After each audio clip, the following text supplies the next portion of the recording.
This festive season, meet all your financial goals. Crystal Finance व अजीत माखीजानी लाए हैं आपके लिए personal loan offers, instant disbursal, easy hassle-free process, doorstep process, जिसके लिए आपको चाहिए सिर्फ आपके बिजनेस का turnover. Contact us today for personal loan offer. Town Darshan news, समाचार ही नहीं विचार भी। उल्लासनगर जिला भाजपा कार्यालय में बुधवार दोपहर पत्रकार परिषद का आयोजन किया गया। यहां भाजपा जिलाध्यक्ष प्रदीप रामचंद्रानी, विधायक कुमार एलानी, खजांची प्रकाश माखीजा, शिवसेना महानगर प्रमुख राजेंद्र चौधरी, शिवसेना शहर प्रमुख राजेंद्र सिंह बुल्लर महाराज, अरुण अशान, रमेश चौहान, आरपीआई शहर अध्यक्ष भगवान बालेराव, प्रमोद टाले, राकंपा नेता भारत गंगोत्री, दीपक सतलानी, लक्की नाथानी आदि उपस्थित थे। यहां आगामी लोकसभा चुनाव का बिगुल बजाते एक बार फिर केंद्र में मोदी सरकार लाने हेतु प्रयास करने की बात कही गई। सरकार है भारतीय जनता पार्टी, जिसके अध्यक्ष हैं श्री चंद्रकांत बावनकुले जी, शिवसेना जिसके अध्यक्ष हैं दादाजी भुसे, राष्ट्रवादी कांग्रेस पार्टी जिनके प्रदेश के अध्यक्ष हैं माननीय श्री सुनील तटकरे, आरपीआई आठवले गढ़ जिनके अध्यक्ष हैं माननीय श्री रामदास आठवले, पीआरपी जिनके अध्यक्ष हैं माननीय श्री जोगेंद्र कवाड़े जी, बहुजन विकास आघाड़ी जिसके अध्यक्ष माननीय श्री हितेंद्र ठाकुर, जेएसएस जन जिसके अध्यक्ष हैं माननीय श्री विनय कोरे, आरएसपी जिनके अध्यक्ष हैं माननीय श्री महादेव जानकर, पीजेपी जिसके अध्यक्ष हैं माननीय श्री बच्चू कड़ू, स्वाभिमान पार्टी जिसके अध्यक्ष हैं माननीय श्री रवि राणा, रैयत क्रांति संगठना जिसके अध्यक्ष हैं श्री सदाबाहु खोत, इसके अलावा श्रीमती मेटे जी की पार्टी है, और बहुजन रिपब्लिक एकता मंच जिनकी अध्यक्षा हैं श्रीमती सुलेखा कुंभार, आरपीआई खरात गढ़ श्री सचिन खरात और भीमसेना के श्री अनिल कामले। भारतीय जनता पार्टी के साथ कुल मिलाकर और 14 पक्ष यानी 15 पक्षों के साथ मिलकर टोटल हम ये चुनाव लड़ने वाले हैं।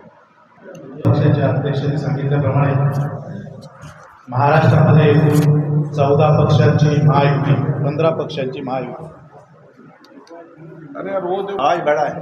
लोकसभेच्या निवडणुकीला समोर जात आहे। 2024च्या होणाऱ्या लोकसभेच्या निवडणुकीमध्ये महायुतीचा संकल्प एकच आहे, 45+।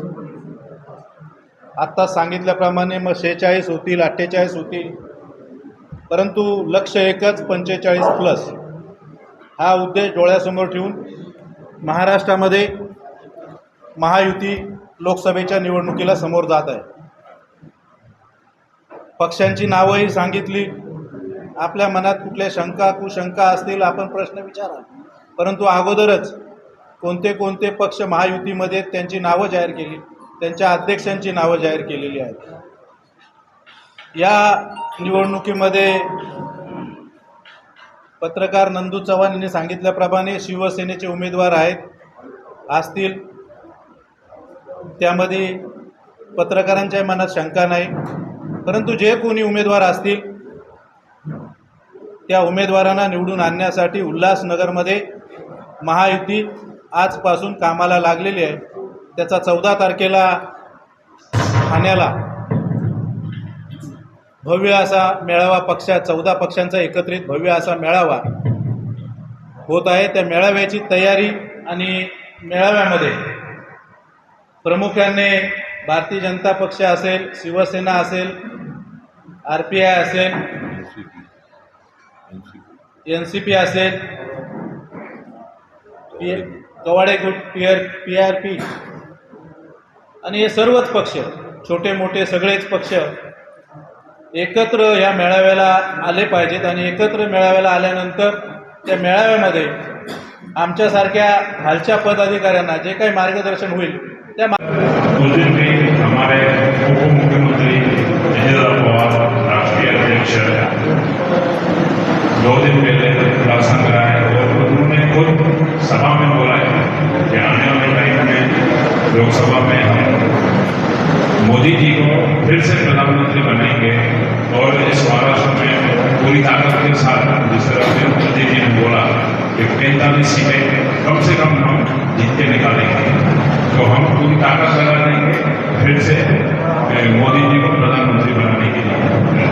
या प्रश्नाचं खरं म्हणजे आज उत्तर देण्याची आपण ज्यासाठी बोलवलं होतं ह्याचं उत्तर द्यायचं नव्हतं, पण बरं झालं तुम्ही विचारला. उपमुख्यमंत्रींनी आपल्या डोळ्याने बघितलं काही त्याची कमतरता आहे, तर ती हेही पण सांगितले की तुमच्या शहराला भरघोस निधी देणार आहे आणि स्वच्छ करणार आहे. त्याचा दूसरा बाजू पण आपण ऐकलं असता. रविंद्र चौहान साहब ने मुझे आदेश दिया था कि ये प्रेस कॉन्फ्रेंस लो और सभी पक्ष मिलकर लड़ेंगे, ऐसा उन्होंने आदेश दिया है. उनके आदेश पर ये मैं प्रेस कॉन्फ्रेंस ले रहा हूँ. वही तो आपको बोला भविष्य के गर्भ में है सारी बातें, ये सब भविष्य के गर्भ में है. मेरे हिसाब से वो पुरानी बातें थी, अब खत्म हो गई हैं. वो शरद पवार को भी के पास भी जाते हैं, वो असमंजस स्थिति में है. एक तरफ आ जाएंगे तो उनको भी ले लेंगे. निवडणुकीच्या काळामध्ये उमेदवार जो असतो त्याला सगळी लोक आणि सगळे पक्ष एकसारखे असतात आणि कोणी बोलवलं तर त्यांच्या घरी खासदार असतील, आमदार असतील, त्यांना भेटायला किंवा त्यांच्याकडे पाहुणचाराला जाऊ शकतात. आणि जर त्यांनी बोलवलं नाही तर कोण जाणार नाही, बोलवल्यावर जाणार किंवा बोलून मान सन्मान केला त्यामध्ये काय चुकीचं आहे. त्याचा अर्थ असा नाही की तो आपल्याला समर्थन देतोय, तो आपल्या जवळ येतोय तर त्याचं समर्थन घेतलं नाही पाहिजे किंवा त्याला बाजूला केलं पाहिजे असं नाही होतं. कारण तिथं काही चर्चा झाल्या, त्यापैकी एक चर्चा पत्रकारांच्या कानावर अशी आली आहे की लोकसभेला आम्ही तुम्हाला मदत करतो, विधानसभेला फक्त तुम्ही अशी कुठली चर्चा झाली नाही. त्यातला तुमचा एक पत्रकार होता, त्याच्याकडनं तुम्ही पूर्ण माहिती घ्या आणि मग आम्हाला सांगा. अशी कुठली चर्चा झाली. पण बरं आहे तुम्ही काहीतरी असा मसाला घेऊन येता, म्हणजे लोकांचा एंटरटेन पण होतो. चांगला आहे, खूप चांगला आहे. आपले अरुण आसन साहब आपले दिए थे जो न्यूज़ चैनलों में भी खबर चली, क्या शहर को बता पाएंगे कि वो क्या माजरा था? देखिए, अभी पत्रकार परिषद के माध्यम से इस महायुद्धि की एनडीए की बैठक में जो निर्णय हुए वो सभी पदाधिकारी इस लेवल पे यहाँ पे उपस्थित हैं. आपने जो सवाल पूछा उसका जवाब पहले ही हमारे महाराष्ट्र प्रमुख चौधरी साहब ने दिया है. ते मागच्या गाडीत होते, तुम्ही साहेबांच्या गाडीत होते, तुम्ही ते ऐकलं असेल ना पहिल्या गाडीतली चर्चा. कभी आपसे पूछा है इसीलिए बताता हूँ कि अगर हम जहाँ पर भी गए थे नरेंद्र कुमार ठाकुर के घर पे, उन्हें काफी समय से उन्होंने श्रीकांत साहब को बोला था कि आप इस क्षेत्र से सांसद है, हमारे घर पधारिए. तो उनकी विनती के मान लेके हम हमारी गाड़ी में चलेंगे. अगर कोई हमारी गाड़ी में बैठता है या कोई हमारे साथ में रहता है तो उसका मतलब ऐसा नहीं होता है कि वो हमारे साथ में मतलब वो पक्ष में आ गए या हमें समर्थन दे दिया. प्रदीप जी ने अभी बताया आपको कि आने वाले दिनों में और कई पक्ष हमसे जुड़ सकते हैं, वो आने वाले दिनों की बात है. मगर ऐसी कोई भी घटना वहाँ पे नहीं घटी. जो उन्होंने मान सम्मान करने का था वो मान सम्मान वहाँ पे हुआ और खासदार साहब ने भी उनका मान सम्मान रखा. खासदार साहब सभी पक्षों में लोकप्रिय है. आपने देखा कि ठाणे जिले में अभी हालांकि में 2024 का संसद रत्न उनको पुरस्कार प्राप्त हुआ है. तो वो सभी क्षेत्र में दिखाई देते हैं, सभी लोगों के साथ मिलते हैं. वारकरी पंथ में रहेंगे तो वारकरी के साथ में दिखेंगे, तो उस वारकरी संप्रदाय में भी कोई अलग अलग पक्ष के लोग रहेंगे, मगर वो सब में एक ही हो जाते. तो उनकी जो लोकप्रियता है तो लोग उन्हें मानते हैं. इसीलिए लोग चाहते हैं कि खासदार जी के साथ में हमारी फोटो निकले, खासदार जी साहब हमारे घर पे आए. तो वैसे उन्होंने इच्छा प्रकट की थी. उस समय उनके घर पे आप गए थे. बाकी ऐसी कोई पॉलिटिकल चर्चा वहाँ पर 10 मिनट में 5 मिनट में जो हुई ऐसी कोई भी चर्चा नहीं हुई.